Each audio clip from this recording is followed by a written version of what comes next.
ইরানের পারমাণবিক কর্মসূচিকে কেন্দ্র করে ইরান যুক্তরাষ্ট্র উত্তেজনা এখন চরমে।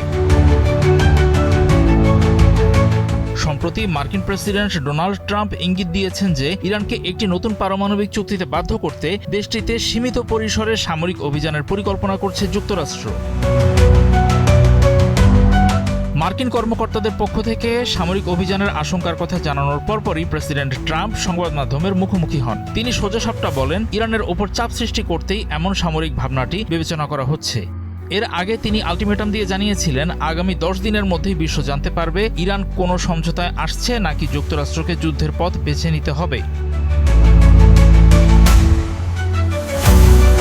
ট্রাম্পের এই কৌশলকে অনেকে সর্বোচ্চ চাপের অংশ হিসেবে দেখছেন। তিনি নিয়মিতই সাংবাদিকদের সঙ্গে মতবিনিময় করেন। তার সেসব বক্তব্য অনেক সময় পরস্পর বিরোধী হয়ে যায়। এ ব্যাপারে তার ব্যাখ্যা, প্রতিপক্ষকে ধাঁধায় রাখতে তিনি তার আসল পরিকল্পনা গোপন রাখতেই এমনটি করেন।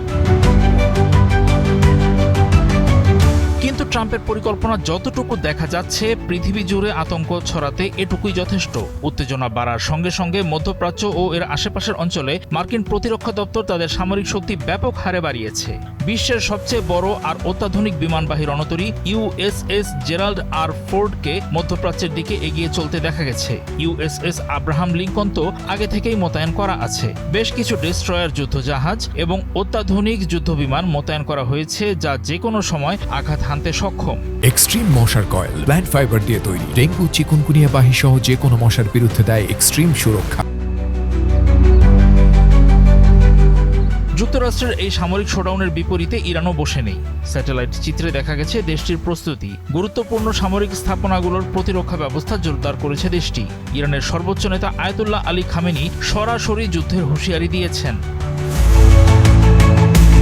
সামাজিক যোগাযোগ মাধ্যমে দেওয়া এক বার্তায় খামেনি মার্কিন রণতরীকে লক্ষ্য করে বলেন, রণতরীর চেয়েও শক্তিশালী অস্ত্র ইরানের হাতে আছে, যা সেগুলোকে সাগরের তলদেশে পাঠিয়ে দিতে পারে। মার্কিন সেনাবাহিনীকে লক্ষ্য করে তিনি আরও বলেন, বিশ্বের তথাকথিত শক্তিশালী বাহিনীটি এমন এক চপেটাঘাত খেতে পারে যা থেকে তারা আর কখনোই উঠে দাঁড়াতে পারবে না। এই অবস্থায় জেনেভায় আলোচনা ও চুক্তির আশা কি আছে?